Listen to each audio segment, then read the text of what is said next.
falar um pouco sobre comunhão com o Espírito Santo. Atos 2, 42 e 43. Porque eu disse aqui para os irmãos nas semanas anteriores que a nossa comunhão com o irmão precisa ser reflexo da nossa comunhão com Deus. João diz que aquele que não ama ao seu irmão a quem vê, não pode amar a Deus a quem não vê.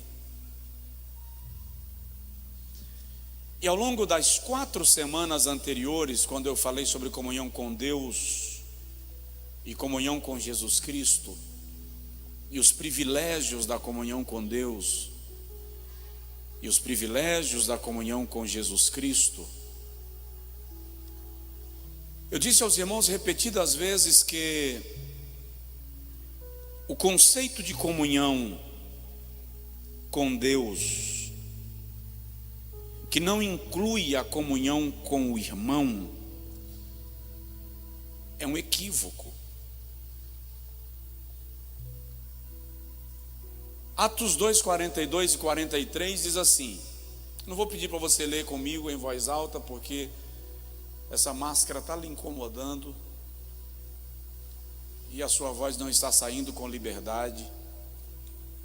Então, eu vou ler e você vai no seu coração repetir esse texto e na sua mente também. E perseveravam na doutrina dos apóstolos, e na comunhão, e no partir do pão, e nas orações. E em toda a alma havia temor. E muitos sinais, ou muitas maravilhas e sinais, se faziam pelos apóstolos. Quantos dizem amém? Pastor Josué, onde é que tem comunhão com o Espírito Santo aqui, pelo amor de Deus? Primeiro é preciso lembrar, aliás, diga comigo assim: Espírito Santo, fala com a gente. Amém. É preciso lembrar primeiro que o livro dos Atos dos Apóstolos, que é o único livro histórico do Novo Testamento, retrata os atos do Espírito Santo através da igreja do primeiro século. Só para o irmão ter uma ideia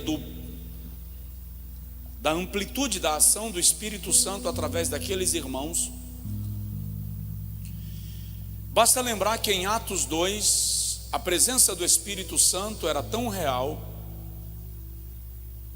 que a Bíblia diz que foram vistas línguas repartidas como que de fogo. Não diz que foram ouvidas, diz que foram vistas. E todos começaram a falar em outras línguas. Lá na frente, os visitantes de Jerusalém dizem: nós os ouvimos falar em nossa própria língua. Mas antes de ouvirem, as línguas foram vistas. É tanto que o texto usa 2 vocábulos para falar das línguas em Atos 2. Usa o termo glossolálias e usa o termo dialectos. Quando diz foram vistas línguas repartidas, o termo é glossolálias. Quando diz e começaram a falar em outras línguas, o termo é dialectos. Para denotar na primeira referência que o vistas ali não é metáfora, não é figura, é literal. Então o livro de Atos, alguns estudiosos inclusive chamam de Atos do Espírito Santo, porque é a igreja primitiva sendo impulsionada pelo Espírito Santo para cumprir a sua missão. No início da nossa reflexão desta noite, eu preciso começar desmontando uma ideia, um conceito que algumas escolas de pensamento defendem, e nós, sem defendermos isto teologicamente, às vezes terminamos acreditando de maneira subjetiva de que o Espírito Santo é apenas uma nuvem, uma energia, uma força de Deus operando no homem. Equívoco. O Espírito Santo é uma pessoa,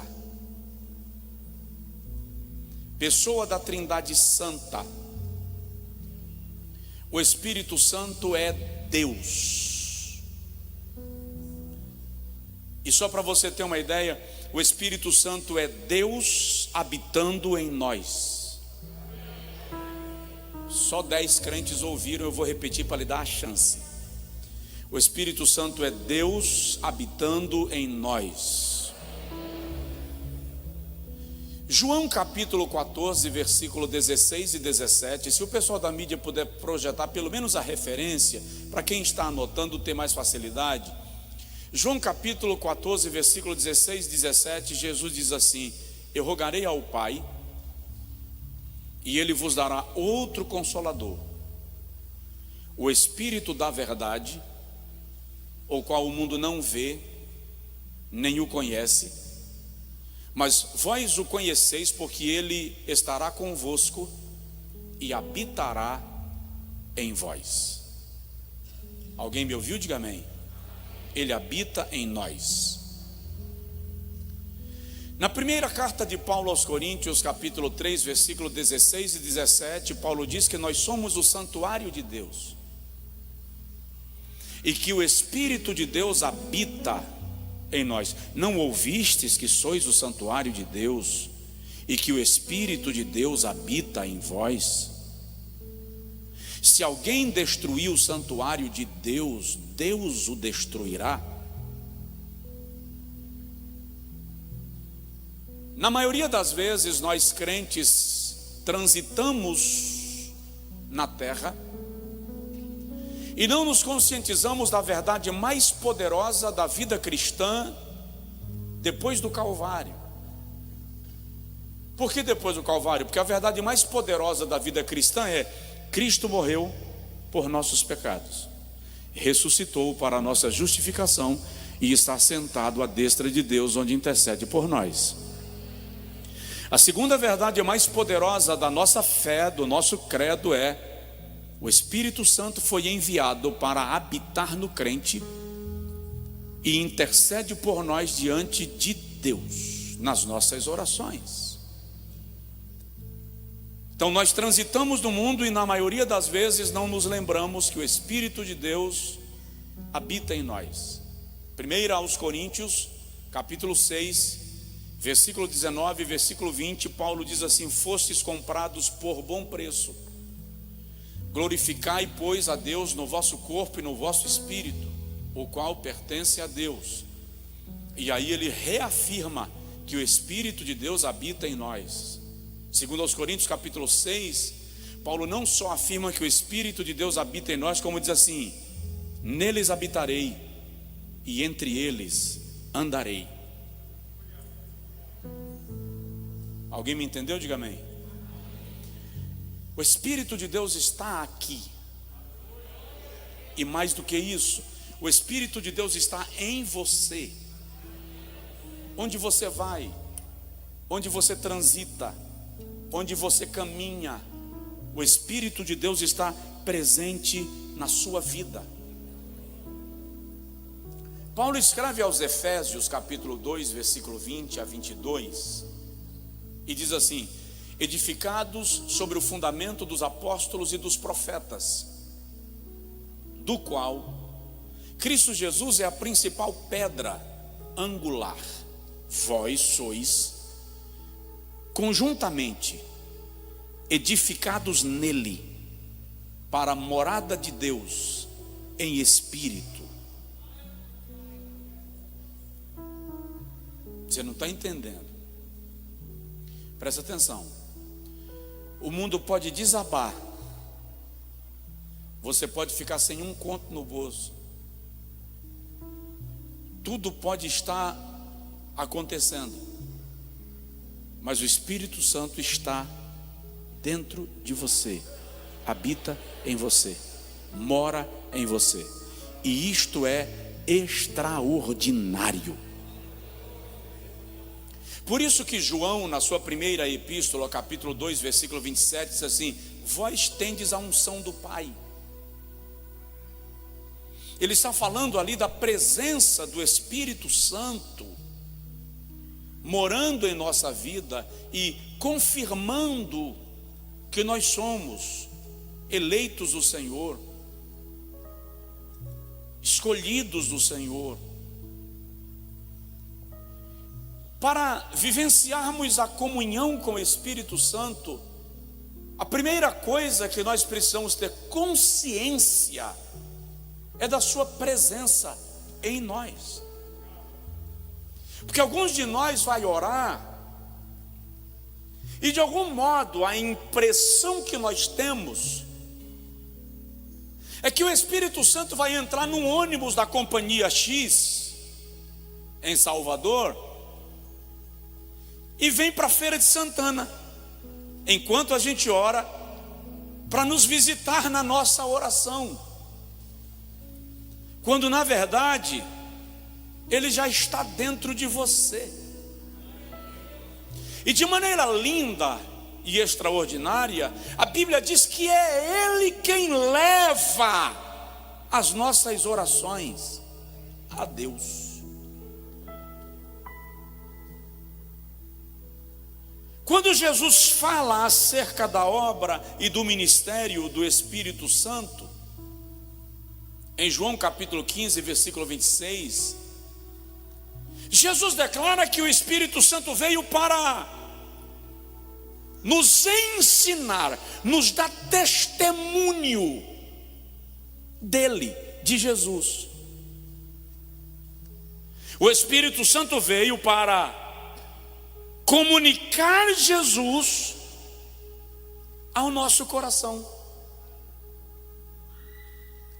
De modo que, se cremos que Jesus é o Filho de Deus,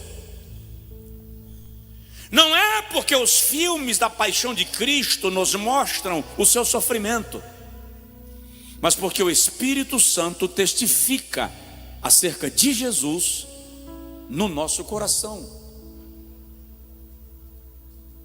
E é muito bom lembrar que quem prepara a noiva para o encontro com o noivo, traduzindo, quem prepara a igreja para o encontro com Cristo, também é o Espírito Santo. Tem algum crente aí capaz de dizer assim: glória a Deus, amém, aleluia, que maravilha? Lá em João capítulo 3, versículo 29, Jesus faz uma ilustração. E na ilustração que Jesus faz, ele está usando uma tradição do costume judaico, quando ele faz a menção do noivo, da noiva e do amigo do noivo. E Jesus diz que o amigo do noivo é quem tem acesso. Aquele que tem a esposa, aquele que tem a noiva, é o noivo. Mas o amigo do noivo, que lhe assiste e o ouve, alegra-se muito com a voz do noivo. Assim, pois, já este meu gozo está cumprido. Na versão que está projetada aí, em vez de noivo, está usando o termo esposo. Quem era o amigo do noivo na tradição judaica? Quando o rapaz ficava noivo de uma moça em Israel, ele não podia ir na casa da moça todo dia, como funciona no Ocidente. Na verdade, ele não poderia visitá-la. Estabeleceu o pacto do casamento. Ele tinha que ir trabalhar e preparar a casa. Observação, para rapazes preguiçosos, o sangue de Jesus tem poder. Não importa quão rico o noivo fosse, não importa quantos funcionários ele poderia pagar para construir a sua casa, ele tinha que participar da construção, tinha que colocar a mão na massa. Por isso que Jesus diz: vou preparar-vos lugar. Então, irmã, se um preguiçoso está orando a Deus a seu respeito, ore também, comece a clamar o sangue de Jesus. começa a clamar o sangue de Jesus. Está repreendido. E o noivo dava à moça uma medalha, um diadema, a depender da condição financeira dele, uma joia. Em alguns casos estava gravado naquela joia: consagrada a mim. Ela não seria mais de outro. Era um pacto de exclusividade. Por isso que quando a senhora da parábola perdeu a dracma, ela entra em desespero, porque era um pacto de exclusividade. Naquele período, a moça ia se preparar para o casamento e o noivo iria preparar a estrutura para recebê-la. E quando ele queria ter notícias dela, ele chamava o amigo do noivo. Era alguém da sua mais absoluta confiança, a quem ele dava a missão de ir visitar a noiva para levar notícias dele e trazer notícias dela.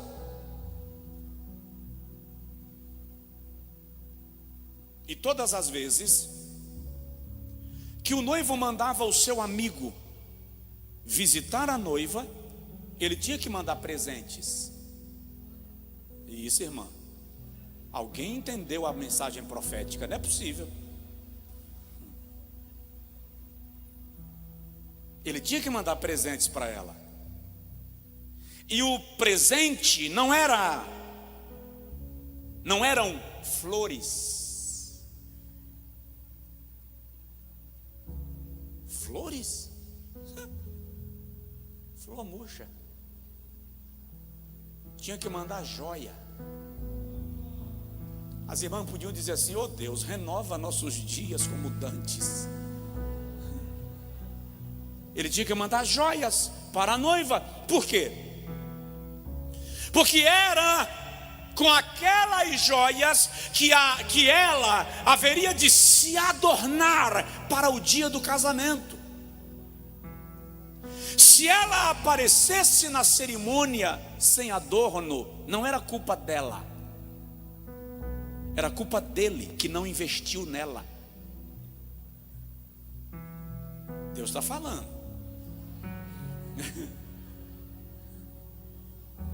E todas as vezes que o amigo do noivo ia visitar a noiva,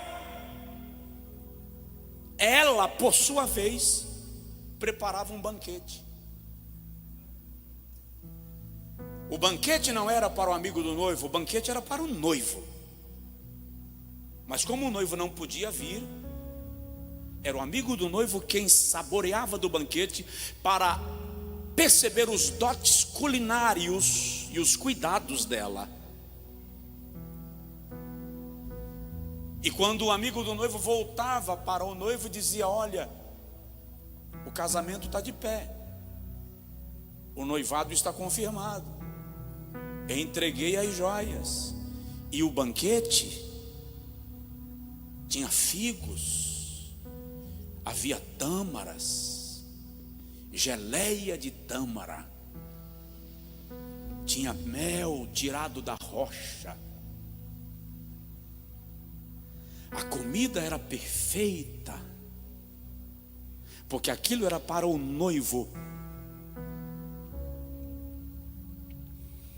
sentir o sabor prévio do que ele iria viver. O que isso tem a ver comigo? Quem é o noivo que deixou uma noiva esperando para o dia do casamento? Quem é o noivo? Jesus. Quem é a noiva? A igreja. E quem é o amigo que o noivo mandou para cuidar da noiva? O Espírito Santo da graça e da glória de Deus.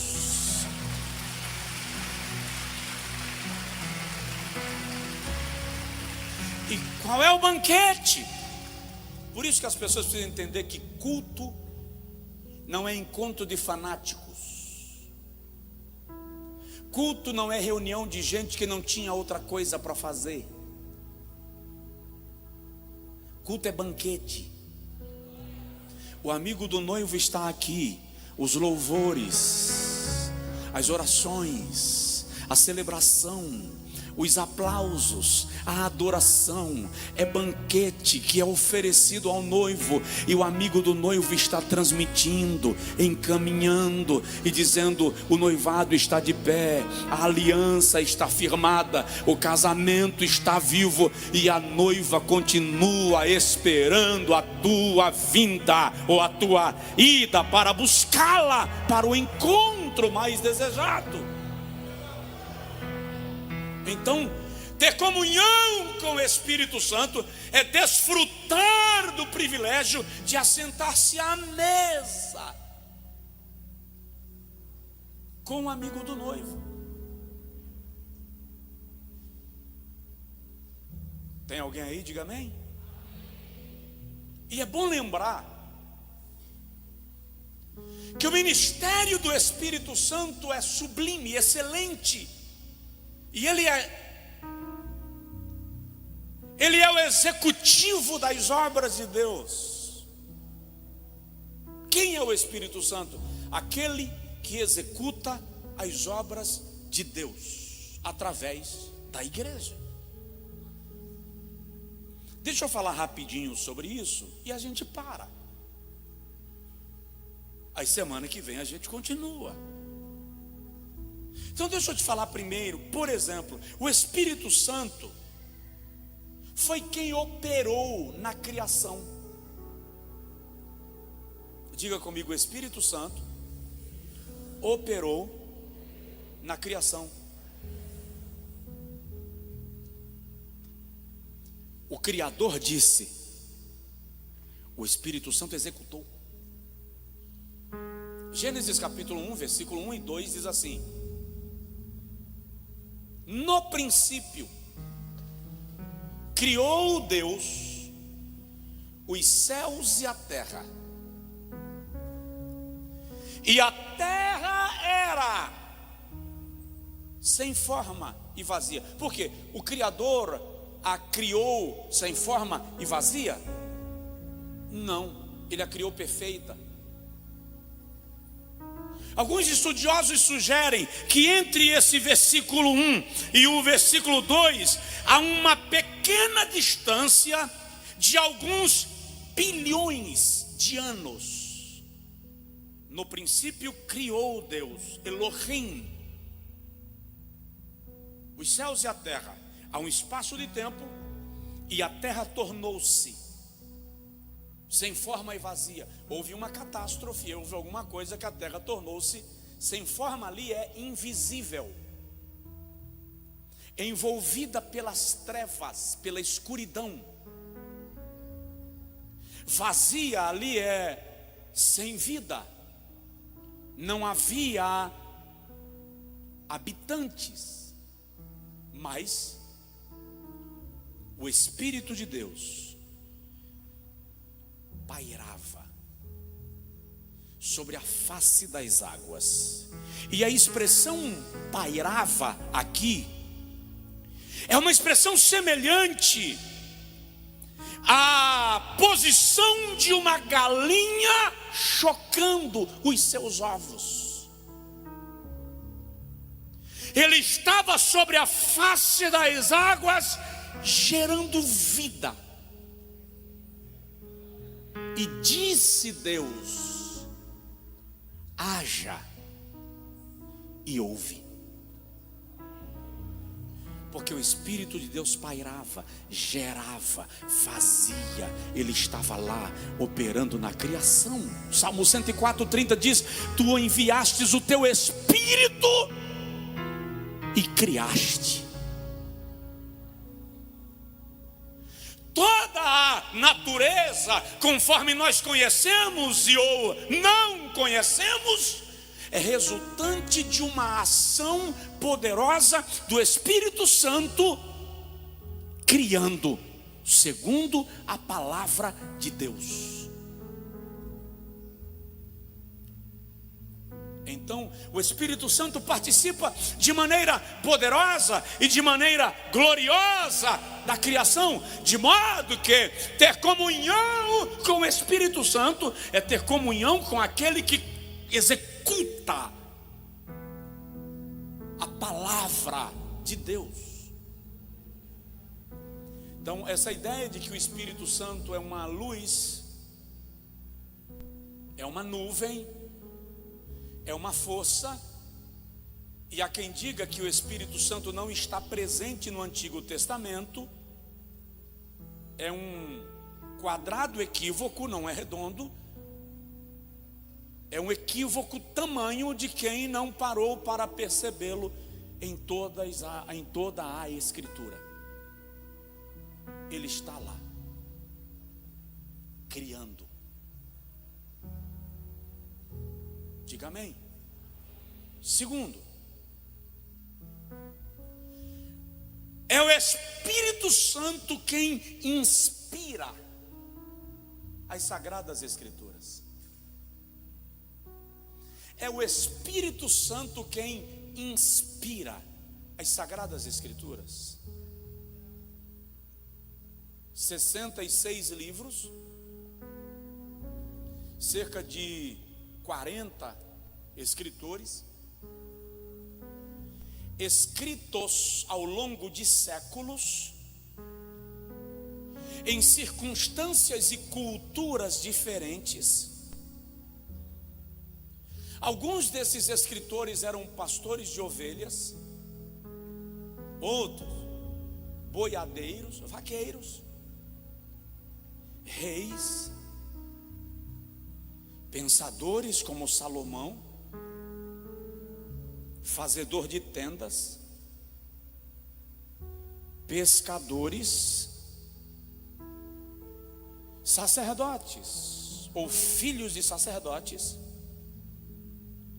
Eles cresceram em ambientes diferentes, viveram em tempos diferentes, em circunstâncias diferentes, e escreveram na caverna, no deserto, na prisão, numa saleta, no calabouço ou num palácio. Mas eles não entram em contradição.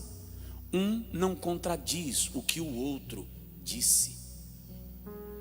Pegue os 40 melhores escritores da atualidade, pague a cada um deles milhões de dólares para que eles estejam em lugares diferentes e escrevam cada um ou 2 livros, e depois reúna esses livros num compêndio e você terá uma enciclopédia, mas não terá um livro uniforme, harmonioso, perfeito, cuja mensagem se repete, se confirma, se reafirma e se estabelece. E qualquer um desses livros, mais 100 anos, estarão em algum museu, estará em algum sebo, estará em alguma biblioteca, mas dificilmente estará na casa de cada pessoa. Mas a Bíblia, o livro dos livros, está na casa do indouto, do analfabeto e do doutor,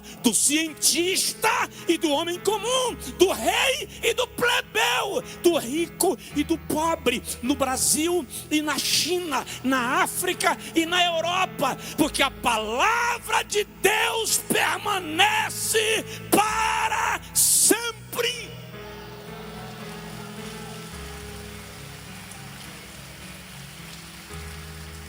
Você pode dar um glória a Deus, aplaudir ao Senhor com força.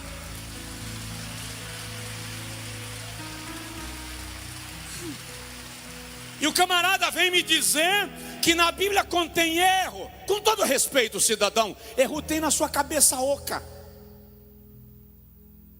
Ela é a palavra de Deus. Se eu não consigo entendê-la, é uma limitação minha. E acredite, eu não consigo entender a maior parte dela.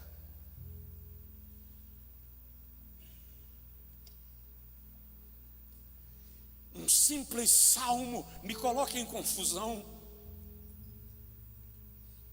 E eu preciso sentar e queimar pestanas até que os olhos ardam na tentativa de compreender.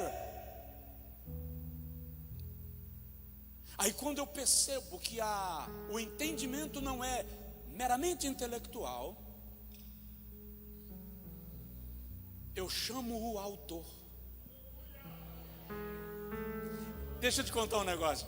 Na faculdade, certa feita, a professora passou um trabalho baseado num livro de Leonard Boff, teólogo e filósofo católico.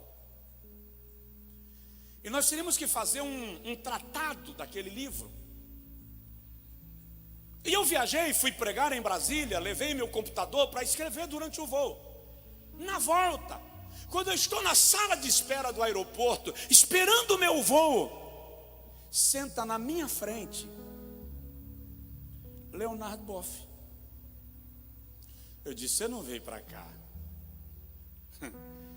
Cheguei perto dele, saudei, pedi licença. Falei com ele: sou aluno do curso X e eu tenho um trabalho Y para realizar baseado no seu livro. O senhor poderia me ajudar? Ele olhou para mim e disse: me empresta seu computador.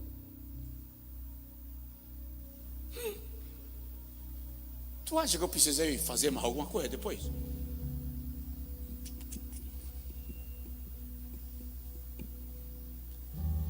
Imagina você estudando a Bíblia, aí o autor senta na tua frente e você diz assim: eu estou precisando entender o que você escreveu, dá para me explicar?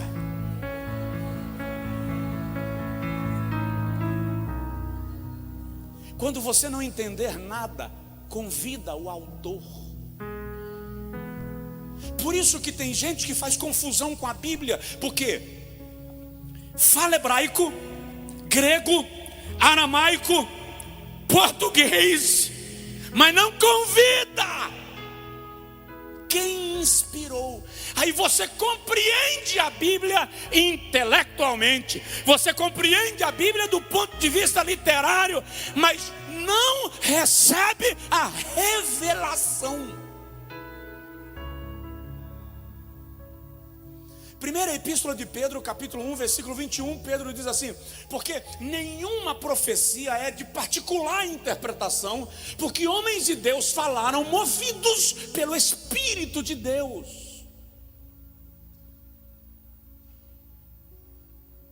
Paulo diz a Timóteo na primeira carta, capítulo 3, versículo 14, 15, 16 e 17: porque desde a infância sabes as sagradas letras que podem fazer-te sábio e entendido para a salvação. Toda a Escritura é divinamente inspirada e proveitosa para corrigir, para instruir, para redarguir em justiça, a fim de que o homem de Deus seja perfeitamente preparado e aperfeiçoado para toda boa obra. Então, é o Espírito de Deus quem inspira as Sagradas Escrituras. Todas as vezes que você sentar para ler a Bíblia, convida Ele e diz assim: Espírito Santo, me faz entender.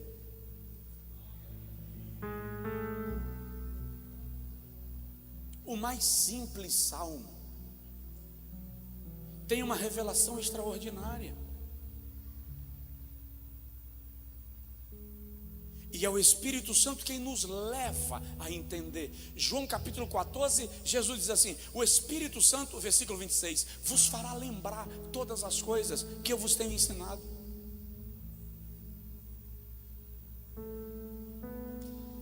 Então presta atenção. Pregação não é meramente capacidade intelectual. É o Espírito Santo fazendo lembrar.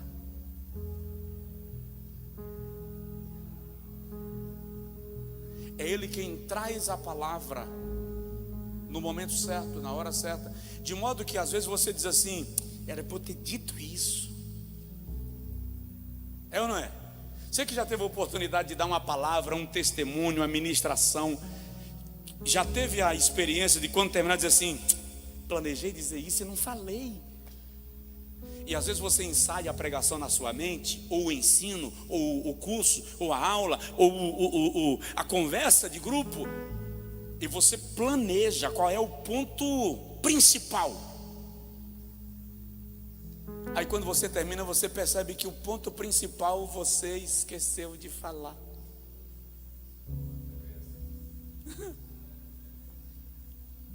Porque era o ponto principal para você. Para o Espírito Santo, o ponto principal era outro. Ele comunicou o que queria comunicar. Ele é o condutor, ele é o mestre, ele é o ministrante. Porque o pregador consegue alcançar o intelecto, mas o Espírito Santo alcança o espírito do homem, o seu mais íntimo.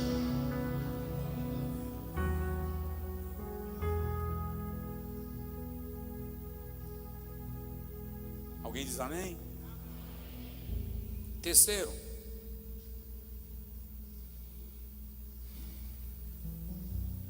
é o Espírito Santo quem impede a ação absoluta de Satanás na terra. Eu vou repetir para ver se você ou diz amém ou clama o sangue de Jesus. É o Espírito Santo quem impede a ação absoluta de Satanás na terra. Sabe por que depois do arrebatamento Satanás será lançado à terra? Porque o Espírito Santo foi retirado dela. Paulo, escrevendo aos Tessalonicenses, capítulo de número 2, segunda carta, capítulo de número 2, versículo de número 7, até o versículo de número 14, diz assim: porque já o mistério da impiedade opera, somente há um que agora o retém, até que do meio seja tirado. E é interessante que reter aí é mais ou menos isso aqui: mantém o pé na porta. O espírito da impiedade já opera, já está aí, você está vendo. As coisas que estão acontecendo no mundo são no mínimo assustadoras. Mas o Espírito está com o pé na porta. E então, capítulo 2, versículo 8: será revelado o iníquo, a quem o Senhor desfará pelo espírito da sua boca e aniquilará pelo esplendor da sua vinda. A esse cuja vinda é segundo a eficácia de Satanás. Está falando do anticristo, com todo o poder e sinais e prodígios de mentira, e com todo o engano da injustiça para os que perecem, porque não receberam o amor da verdade para se salvarem. E por isso Deus lhes enviará a operação do erro, para que creiam na mentira, para que sejam julgados todos os que não creram na verdade, antes tiveram prazer na iniquidade. A Bíblia está dizendo que aqueles que preferem amar a mentira do que a verdade, viverão debaixo da operação do erro, sob influência daquele que é enviado de Satanás, porque o próprio Deus permitirá a sua manifestação. E por que isso não ocorre ainda? Porque a igreja ainda está na terra. E se a igreja ainda está na terra, o Espírito de Deus ainda está com a igreja. E alguém diz assim: o anticristo já nasceu. O anticristo é o candidato a presidente não sei de onde. O anticristo é o presidente do país XY. Se ele já nasceu ou se está por nascer, eu não sei. Se ele já está governando ou se ainda vai governar, eu não sei. Olha bem para mim, eu só sei e lhe garanto com toda a segurança da minha alma que ele não terá governo sobre a terra enquanto a igreja estiver aqui. Por quê? Porque o Espírito Espírito de Deus está na igreja, e o Espírito de Deus não permitirá a sua ação.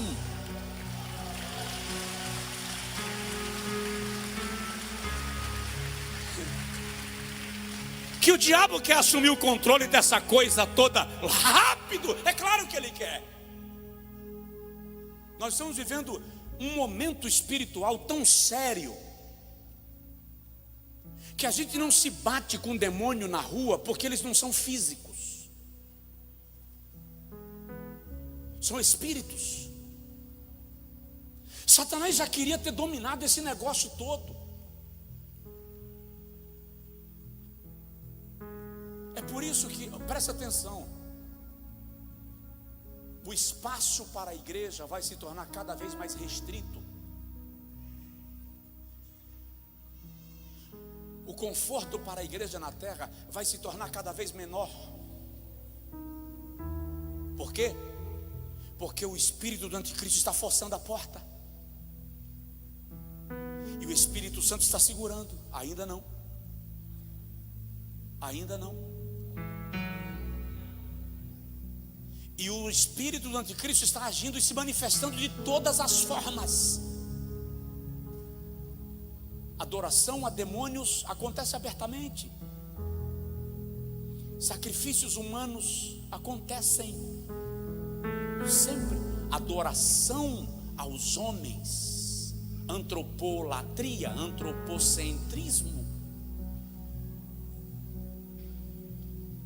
o desenfreamento dos padrões, a desregularização da vida, a crise, as leis que vão sendo propostas para comprimir a igreja. Presta atenção, mas ela não vai ser aprovada. Presta atenção, lento. Ainda que ela não seja aprovada, o fato dela ter sido proposta já indica que o espírito do mal está agindo na terra e construindo um raciocínio, e construindo um estilo de vida, e isso vai tornando o ambiente desconfortável. Mas o Espírito de Deus na igreja segura a manifestação absoluta do diabo, e a igreja continua marchando debaixo da presença de Deus. E os demônios precisam recuar quando a igreja marcha. Mas esse tempo não é longo.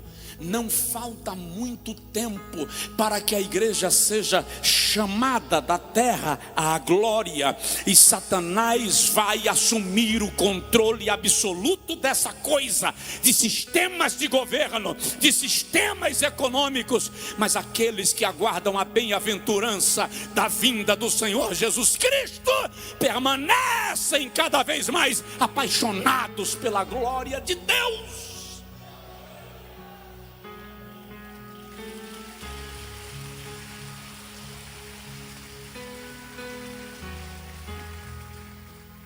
Pastor, não tem que haver um grande avivamento? Eu acredito. Mas e quem diz que o que eu chamo de grande avivamento tem as mesmas características do grande avivamento que o Espírito Santo quer operar?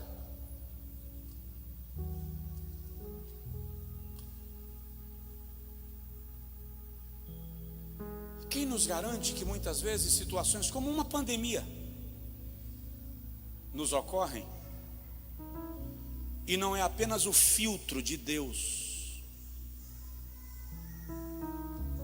separando quem é de quem não é? Quanta gente desviou agora,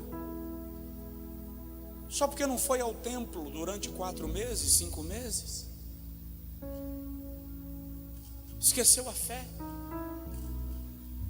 Eu não estou falando daqueles que não estão com coragem de vir para o templo ainda, porque estão apavorados, estão amedrontados. Não, porque tem uns que estão assim, mas não desviou não, está na presença de Deus. Mas tem uns que simplesmente, quer saber de uma coisa? Isso é fantasia. E é o Espírito Santo quem controla essa ação do diabo. Então, mantenha-se em comunhão com Ele.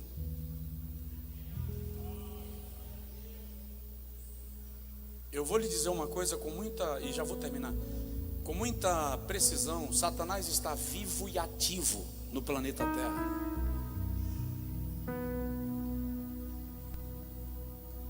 Ninguém disse pelo menos sangue de Jesus tem poder. Penúltimo lugar, o Espírito Santo participa plenamente da obra da redenção. Você sabia que a nossa salvação foi operada por Jesus na cruz, mas o Espírito Santo não estava ausente? Eu vou só citar as referências para a gente não passar do horário. Para começar, Lucas capítulo 1, versículo 26 a 35. Salve agraciada, o Senhor é contigo. E a moça se assusta. E o anjo diz: não temas, Maria, porque achastes graças aos olhos de Deus, e eis que em teu ventre conceberás e darás à luz a um filho, e o seu nome será Jesus, porque ele salvará o mundo dos seus pecados. E Deus lhe dará o trono do seu pai Davi, e o seu reino será eterno e jamais terá fim. A virgem pergunta: como? Se eu não conheço o varão? O anjo responde: virá sobre ti o Espírito Santo, e a sombra do Altíssimo te cobrirá. Por isso mesmo que de ti sairá será chamado Santo Filho de Deus. O Espírito Santo estava operando a geração do Filho de Deus no ventre de uma virgem de Nazaré, para dela fazer nascer o Salvador. Quando ele vai às águas batismais, Mateus capítulo 3, versículo 16 a 18, o Espírito Santo vem sobre ele, sob a forma corpórea de uma pomba. O Espírito está lá, dizendo: chegou a hora de começar o ministério. Aí em Mateus capítulo 4, versículo 1, diz que ele é impelido ao deserto para ser tentado pelo diabo. Mas é incrível que a Bíblia diz que ele é impelido pelo Espírito Santo. Então ele, cheio do Espírito Santo, é impelido ao deserto pelo mesmo Espírito para ser tentado pelo diabo. O seu ministério começou. Quando chega a hora da crucificação, Hebreus 9,14 diz que Jesus ofereceu-se a si mesmo imaculado a Deus pelo Espírito Eterno. Então o Espírito Eterno estava impelindo Jesus ao Calvário. O Espírito Santo operou, construiu a obra da redenção.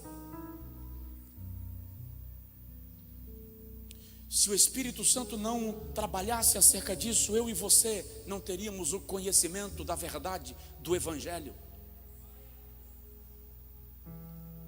Por isso que em João capítulo número 16, versículo 7 e 11, está escrito que é Ele quem convence o pecador do pecado, da justiça e do juízo. Ele não só executa o plano da salvação, constrói o plano da salvação, Jesus executa esse plano no Calvário, quanto depois do Calvário, é Ele quem trabalha no coração do pecador para convencê-lo de que Jesus é Deus e que a salvação só pode ser ocasionada por meio de Jesus.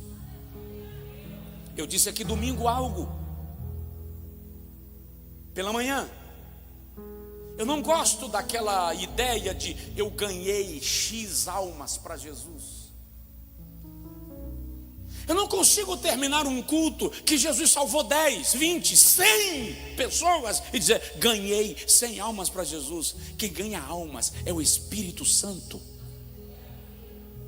O fato de eu pregar e as pessoas se converterem não indica que eu ganhei almas, porque ganhar almas é uma operação de resgate. Antes que eu pregasse e alguém se convertesse, quantas pessoas estão orando por aquela pessoa? Quantas pessoas já lhe evangelizaram?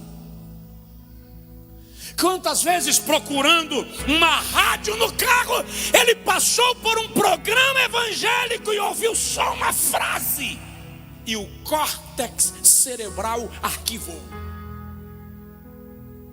E o Espírito Santo fica lá ruminando e fazendo germinar debaixo do solo. Ninguém viu, mas está lá trabalhando. Aí no dia do culto alguém passou na porta e disse: eu queria te convidar para você ir num culto da minha igreja. Tá, eu vou. Não suporto crente, mas porque você está me convidando eu vou. Mas o Espírito Santo está lá dentro fazendo germinar. Aí quando o camarada chegou na igreja, ele foi muito bem recepcionado na portaria. Não é tão ruim quanto eu imaginei, pelo menos educação tem. Entrou no templo e o louvor cantou, e um louvor tocou o seu coração. Aí depois eu prego e Jesus salva, fui eu que ganhei. O Espírito Santo vem trabalhando, há muito tempo.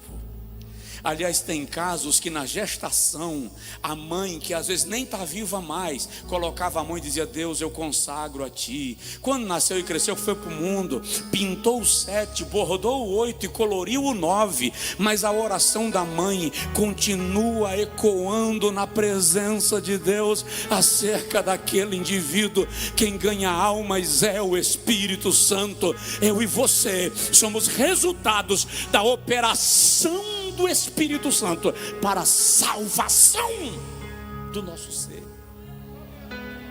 Fica de pé, por favor.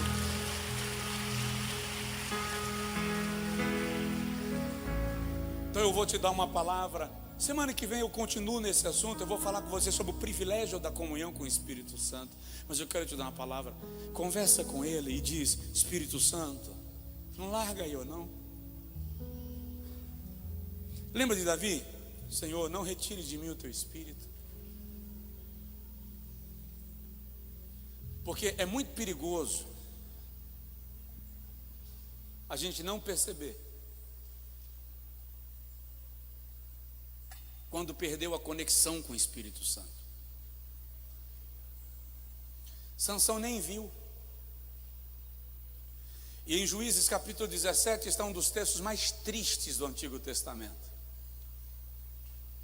Lá no versículo 20, salvo engano, quando diz assim: e Sansão se levantou contra os filisteus, porque não sabia que o Espírito de Deus já não era mais com ele. Aí no Antigo Testamento, pastor. Tá bom. Mateus capítulo 25. As virgens loucas se levantam para encontrar o noivo, e elas não perceberam que as suas lâmpadas se apagavam. Só quando o noivo chegou, que elas viam que não tinham lamparinas para terminar a viagem. Aí elas vão pedir emprestado azeite a quem tem. E as prudentes dizem assim: não seja o caso que falte a nós, como já faltou a vós. Ide ao mercado e comprai-o dos que o vendem. Só que o mercado estava fechado, era meia-noite. Então a pergunta é: como está a nossa comunhão com o Espírito Santo? A nossa relação com Ele, a gente o percebe? Você já percebeu que tem momentos que você vai fazer algo, você vai ser impelido a fazer algo, e algo dentro de você te freia, te bloqueia, te trava, e você tenta atropelar, e às vezes atropela, e não para perceber que pode ser o Espírito Santo dizendo: não vai, não faz, não diz, volta atrás, porque Ele está dentro de você, operando em você. O problema é que a maioria de nós não percebe a presença do Espírito Santo dentro de si. Nós não tratamos disso, nós não pensamos nisso. A gente chega na igreja de qualquer jeito, entra, senta, canta, é uma mera reunião religiosa, terminou, vai embora. E a gente não para perceber o Espírito Santo. Lembro do dia que eu estava muito angustiado e eu precisava conversar com alguém. Sabe aquela angústia que encheu a tampa e a panela de pressão vai explodir? E eu liguei para um amigo e ele não atendeu. E eu liguei para um segundo e deu caixa. E eu liguei para um terceiro e a esposa atendeu e disse: ele saiu e não levou o celular. Eu estava tão nervoso que eu dei um tapa no colchão. Eu disse: eu preciso falar com alguém. Mas na hora, dentro de mim a voz bradou e disse: fala comigo. Mas eu também pensava que o Espírito Santo é só uma nuvem. E eu disse assim: tá, Jesus, vou falar contigo, só que eu estou precisando conversar com alguém que eu consigo perceber. Tipo assim, eu não quero falar com um fantasma. Irmãos, questão de 2, 3 minutos, uma presença inundou o meu quarto. Era tão grande a presença que a sensação que eu tinha é que não havia uma partícula de ar que não estivesse ocupada por aquela presença. Era tão real que eu tive vontade de estender a mão para ver se eu conseguia tocar em alguém, em alguma coisa, e eu não fiz isso, porque a presença era tão real que o temor me invadiu. Não precisava estender a mão para tocar em nada, porque se ele encheu o espaço, ele já encheu você, ele já está te tocando também. Eu caí de joelhos ao lado da cama dizendo: me perdoa, Senhor, porque eu não te conhecia como pessoa. Eu pensei que estava conversando com o vazio, mas o Espírito Santo é uma pessoa plena, perfeita da divindade, que se manifesta à igreja e que fala conosco. Então hoje, quando você chegar em casa e for orar, liberte sua mente da nuvem. Não ore como se você estivesse conversando com a nuvem. Não ore como se você estivesse conversando com um raio de luz. Não pense que você está conversando com uma força. Se conscientize. Você está conversando com a pessoa da divindade, o Espírito de Deus. Ei, olha que coisa linda. O Deus que habita em você. Diga aí comigo assim: o Deus que habita em mim. Repete: o Deus que habita em mim. Espírito Santo, o Espírito da graça de Deus, é o Senhor quem aplica esta palavra no coração da tua igreja. Eu quero pedir, Senhor, a tua presença de maneira muito real em cada um dos teus filhos. Faz com que cada um sinta, traz a consciência da tua presença real em nós. Espírito Santo, estabelece em nós uma reverência impronunciável à tua presença no nosso ser. Espírito de Deus, conforta os corações. Vai ao alcance daquela lacuna no núcleo, no centro, no mais íntimo, para que essa pessoa perceba que é o Senhor quem está fazendo. Quantas vezes, Senhor, nós condicionamos a nossa satisfação a sonhos, a aquisições, a realizações, quando seria tão mais profundo entender que toda nossa satisfação e plenitude habita em nós, pela presença do Espírito Santo.